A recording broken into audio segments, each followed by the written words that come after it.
Gente, eu gosto muito de dar aleluia e glória a Deus. Amém. Se você não gosta, vai aprender hoje. Amém? Então vamos começar. Todo mundo. Glória a Deus. Aleluia. Eu estou muito feliz. Obrigada, viu, Bispo? Obrigada. O Senhor realmente já disse tudo aqui. É meu pai. 10 anos não é qualquer relacionamento, né? Eu passei muita coisa aqui com o bispo, com a pastora. Sempre me trataram como filha. E as filhas dele como os filhos, como meus irmãos. Assim como vocês. E eu só tenho a agradecer por tudo que não dá nem para contar aqui. Que essa família, vou dizer assim, como meus pais, fez por mim e por meu esposo, por nós. Muito obrigada, Senhor. Muito obrigada. Amém. Pai, eu te agradeço, Deus, por essa oportunidade maravilhosa aqui na tua casa. No lugar onde eu renasci para ti. Onde eu nasci em Cristo. Não no lugar físico, mas no lugar espiritual. Foi aqui que eu te encontrei, Jesus. E eu te agradeço porque hoje eu estou aqui para falar para os meus irmãos. Obrigada. Espírito de Deus, nosso amigo, fiel e companheiro, ajuda-me a lembrar tudo que o Senhor colocou no meu coração para dizer aqui nesta noite. E que os corações dos meus irmãos estejam prontos para ouvir e receber como terra fértil, em nome de Jesus. Amém. Aleluia. Faz mais ou menos 2 meses que eu estava lendo um livro de Smith Wigglesworth. Toda vez que eu falo no microfone, o nome dele eu acerto, mas quando eu falo em casa eu erro. É muito complicado esse nome. E o nome do livro é Cresçamente. É um livro muito simples, de 180 devocionais. Mas ali lendo aquele livro, o Senhor falou poderosamente comigo através de 2 frases. Eu quero dizer essas frases para vocês. Quero que vocês guardem essas frases em seus corações, mas eu não vou explicar nada agora. À medida que eu for avançando na pregação, vocês vão compreender. Amém? Então a primeira frase é: fé é Deus na alma. E a segunda é: Jesus morreu no Getsemane. Eu quero convidar vocês a abrir comigo a palavra no livro de Gálatas, capítulo 5. Podem ficar sentadinhos mesmo, viu? É bem rapidinho. Capítulo 5, versículos 16 e 17. Quem já achou, diga: eu sou salvo. Quem não achou, diga: eu sou salvo também. Aleluia. Amém. Gálatas 5, 16. Diz assim: digo, porém, andai em espírito, e não cumprireis a concupiscência da carne. Porque a carne cobiça contra o espírito, e o espírito contra a carne. E estes opõem-se um ao outro, para que não façais o que quereis. Agora eu gostaria de pedir que vocês fossem comigo rapidamente para Romanos 12. Vamos ler os versículos 1 e 2. Aleluia. O Senhor é bom. Grandes coisas Ele tem feito em nossas vidas. Ele vai continuar fazendo, vai fazer mais ainda. Aleluia. Romanos 12, versículos 1 e 2. Rogo-vos, pois, irmãos, pela compaixão de Deus, que apresenteis os vossos corpos em sacrifício vivo, santo e agradável a Deus, que é o vosso culto racional. E não vos conformeis com este mundo, mas transformai-vos pela renovação do vosso entendimento, para que experimenteis qual seja a boa, agradável e perfeita vontade de Deus. Aleluia. Bom, aqui nesses 2 textos que nós acabamos de ler, claramente o apóstolo Paulo está falando sobre a luta da carne contra o sangue e sobre renovar a mente com a palavra de Deus. A gente não se conformar com este mundo, mas transformar a nossa mente, renovar a nossa mente. E aí você me pergunta, o que é que isso tem a ver com Jesus morreu no Getsemane e fé é Deus na alma? Vamos entender. Nós sabemos que o homem, ele é um espírito, a vida que veio de Deus. Amém. Ele possui uma alma, seu intelecto, suas emoções. E ele tem um corpo, né? Todo mundo está vendo aqui a parte física. E um homem nascido de novo, o homem que teve um encontro com Jesus, ele recebeu a própria vida de Deus em seu espírito. E ele reviveu, ele foi recriado em Deus. Então eu quero que vocês imaginem comigo esse homem nascido de novo, um de nós. E... aleluia. Eu queria fazer com vocês assim uma pequena analogia com base nisso. Vamos comparar esse homem com um barco à vela. Digamos que o lado direito desse barco, que é esse homem, é o lado espiritual. O lado esquerdo é o lado natural, o lado da carne. E o meio, a vela, é a alma. Se esse homem renovar a mente dele com coisas naturais, novelas, conversas, brincadeiras, notícias, o que vai acontecer com ele? Automaticamente a vela, a alma dele vai se inclinar para o lado natural e ele vai andar na carne. Mas se esse homem, ele renovar a sua mente com as coisas de Deus, com a palavra, buscando a presença de Deus, automaticamente a alma dele será atraída pelo Espírito, onde é ministrada a vontade de Deus, e ele andará conforme a vontade de Deus. Foi por isso que Smith Wigglesworth diz que fé é Deus na alma. Entendam? Por que fé é Deus na alma? Porque quanto mais nós buscamos a palavra de Deus, quanto mais nós buscamos a presença do Senhor, mais nosso espírito se fortalece, a ponto, como eu falei antes, de atrair a nossa alma a fazer a vontade do Pai, que nos é ministrado em nosso espírito, porque nós nascemos de novo. E agora a vida de Deus está em nós. E através dessa vida, nós sabemos qual é a vontade do Pai. Glória a Deus. Vamos pensar mais uma coisa. Um exemplo de um homem bíblico, de um homem que vivia segundo o modelo dessa fé. Sabe quem? Jó. Jesus Cristo. Ele vivia como se tivesse Deus na alma. Eu imagino ali quando Jesus estava no Getsêmani, em que ele orava. A Bíblia diz que ele, em Lucas 22, que ele suou gotas de sangue. Sabe o que é isso? Um fenômeno muito raro, em que os fios capilares se rompem e o sangue se mistura com o suor. Isso, exatamente, causado por um grande estresse emocional em excesso. Glória a Deus. E ali, Jesus mesmo disse em Marcos 14: a minha alma está angustiada até a morte. Sabe o que é isso? Como o bispo falou, estresse emocional em excesso. Mas eu penso ali que naquele momento, a alma de Jesus estava falando com ele. Estava falando assim: ei, Jesus, desiste logo, desiste agora enquanto há tempo. Desiste. Sabe por quê? Sabe o que eles vão fazer com você? Eles vão te trair. Eles vão te prender. Eles vão te esbofetear, vão cuspir na sua cara, vão te caluniar. Você será julgado, será condenado, trocado por um assassino e vai ser crucificado. Antes você vai arrastar essa cruz pesada de mais ou menos 50 quilos sobre o seu corpo, dilacerado, porque você também será açoitado. E você vai ser crucificado em vergonha. Vai sofrer sede, fome e dores. E você vai morrer. Então desiste agora. Desiste logo enquanto há tempo, enquanto você pode. Mas Jesus se fortalecia com essa palavra. Aleluia! Oh, glória a Deus! Eu não sei se vocês sabem, mas no Antigo Testamento, eu me lembro de Ivan quando eu penso isso, que eu aprendi isso com ele. No Antigo Testamento existiam sacerdotes. Esses sacerdotes na lei dos judeus eram chamados de rabinos. E esses rabinos tinham seus próprios discípulos, os talmidim. Talmidim é o plural de talmide.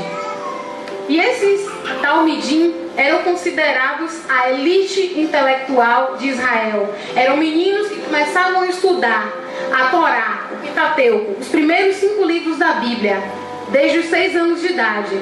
E aos 10 anos eles já tinham o Pentateuco decorado. É muita coisa, né, para uma criança de 10 anos.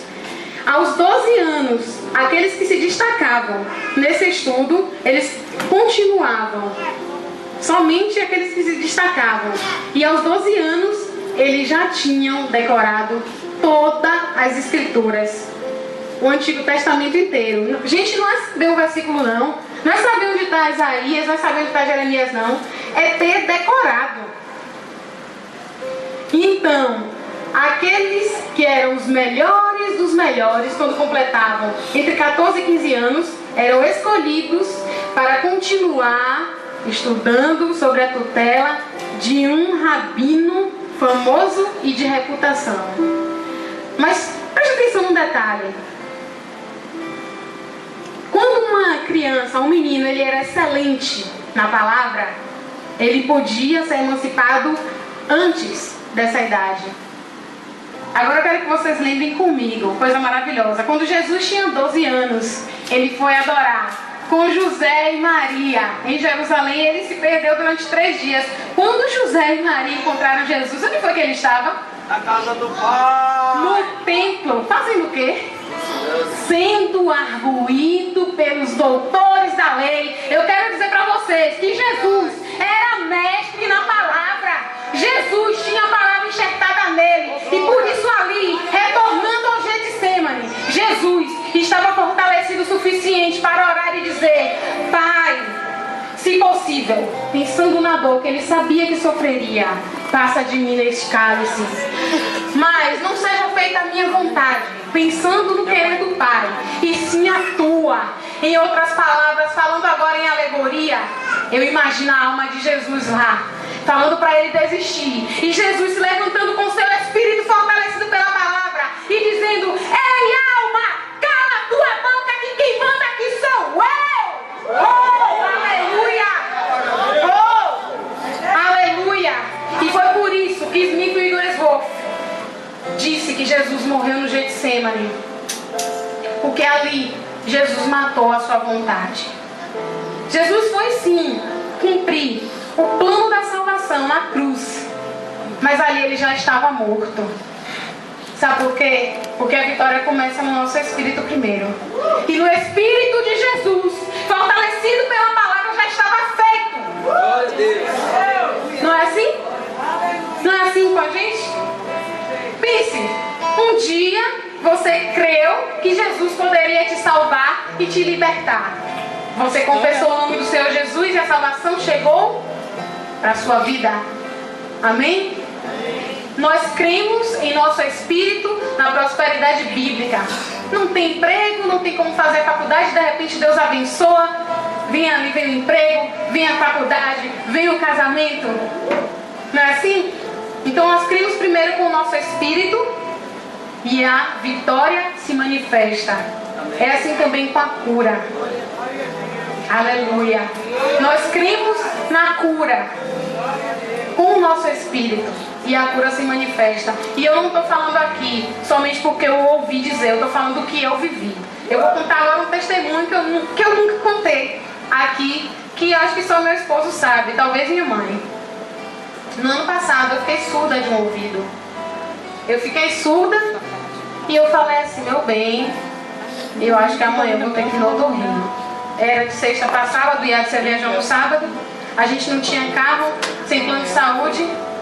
E aí eu botei a mão na cabeça. Eu fiz: pai, o que será, pai?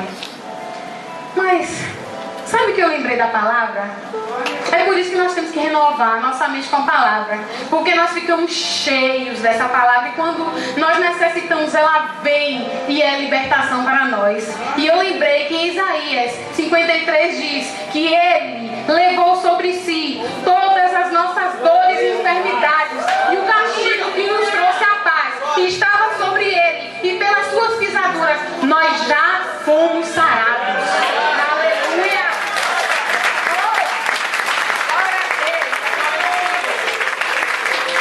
Então eu orei, meus irmãos. Ali eu orei. Eu não estou dizendo para vocês, presta atenção, que a gente não tem que ir no médico. A gente precisa sim fazer uma ação preventiva e não paliativa. Amém? Mas era muita ousadia do inferno querer me fazer gastar dinheiro com aquilo. Era muita ousadia sim. Então eu orei, repreendi diretamente a surdez e continuei crendo. Vocês acham que a surdez passou? Não, não passou não. Eu continuei surda. E aí? Eu fui no médico? Eu continuei declarando a palavra. Talvez você diga, é maluquice. Não, não é maluquice não. Quer ver? Eu vou dar um exemplo que com Jesus aconteceu algo parecido. Vocês se lembram, já leram essa passagem em que Jesus sentiu fome, ele viu uma figueira cheia de folhas e ele foi até ela, mas não tinha um fruto. Aí ele falou assim: ninguém jamais coma fruto de ti. Os discípulos viram aquilo. Talvez eles tenham pensado assim: será que Jesus está ficando doido falando com a planta? Talvez alguém tenha pensado assim: será que Daisy estava ficando doida falando com a surdez? Não, porque não aconteceu nada na hora que eu orei. E aparentemente também não aconteceu nada quando Jesus falou para a figueira. Mas no dia seguinte, a Bíblia fala que no dia seguinte, na manhã do dia seguinte, eles passaram pela figueira. E sabe o que tinha acontecido? Ela tinha se secado desde a raiz. E foi a mesma coisa comigo. No outro dia, mais ou menos 24 horas depois que eu tinha feito a primeira oração, que eu continuei crendo na minha cura. Cadê surdez? Glória a Deus!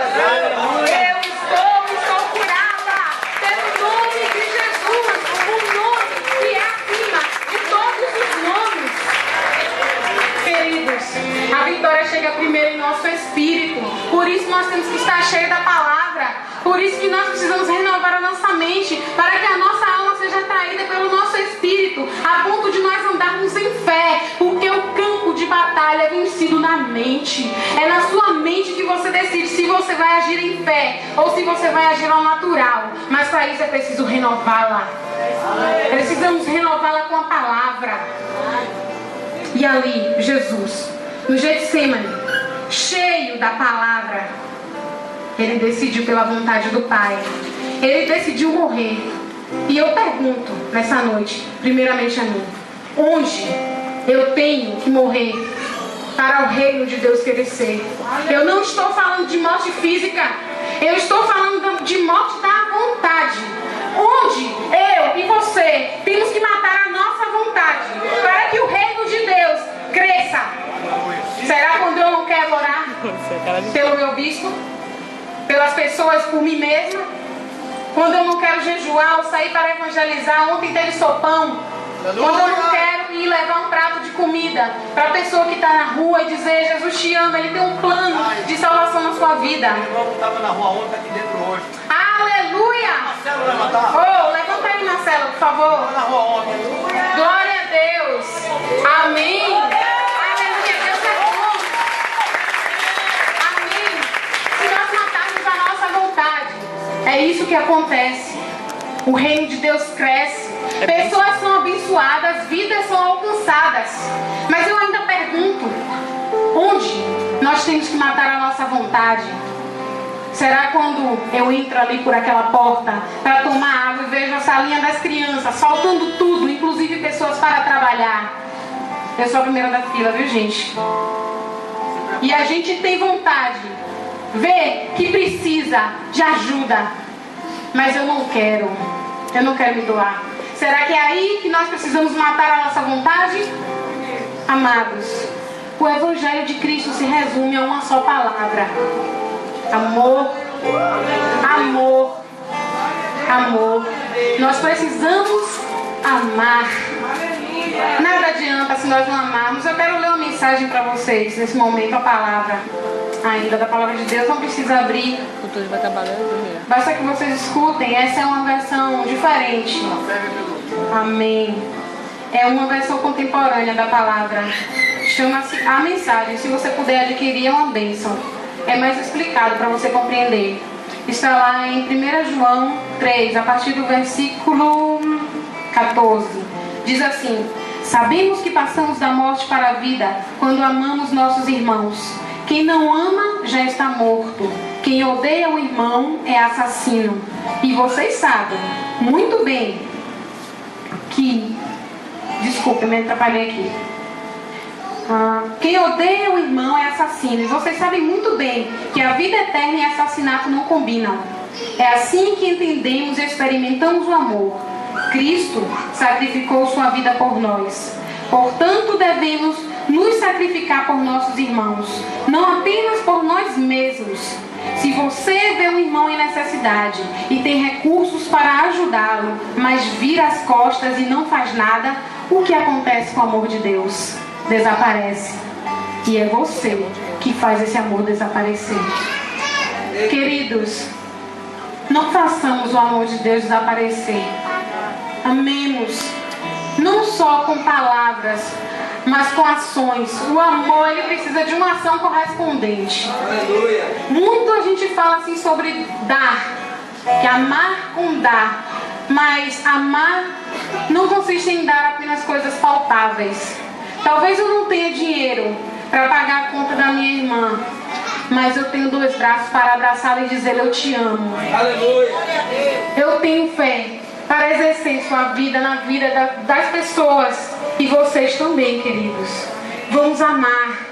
Jesus nos amou a ponto de se doar por nós. Ele sofreu um dano terrível. Veio sobre ele todos os pecados da humanidade.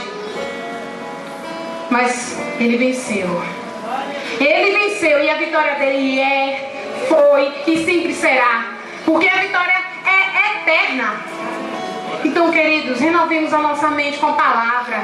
Nos enchamos dessa palavra. Porque quanto mais nós estivermos com a mente cheia, com o coração cheio, renovado por essa palavra, mais nós entraremos em fé. E quem anda em fé, vence como Jesus. Aleluia. Aleluia. Amado, já estou encerrando isso. Eu não sei qual a vontade de Deus, que Deus tocou no seu coração quando eu falava. Mas eu sei que Deus tocou no seu coração para fazer alguma coisa. Aleluia. Eu quero falar diretamente com as pessoas que porventura vieram aqui pela primeira vez ou que têm visitado as igrejas, mas que ainda não fizeram aliança com Cristo. Eu quero dizer que eu não sei no específico qual é a vontade de Deus para você neste momento, mas eu sei no geral qual é a vontade do Pai para você. Eu tenho certeza, sabe por quê? Porque lá em Romanos 12 diz que a vontade de Deus é boa, agradável e perfeita. Aleluia. E você veio aqui no lugar do pão, na casa do suprimento. Belém. Aleluia. Belém. E Deus tem coisa boa para você. Deus só tem coisa boa, gente. Deus é bom. A essência de Deus é amor, é bondade. E eu quero dizer para você que Jesus te ama. E Ele deseja fazer uma aliança com você nesta noite. No livro do profeta Jeremias diz, o próprio Deus dizendo: eu é que sei os pensamentos que tenho a vosso respeito, pensamentos de paz e não de mal, para vos dar o fim que desejais. E eu digo além, queridos, através pelo livro de Efésios 3, versículo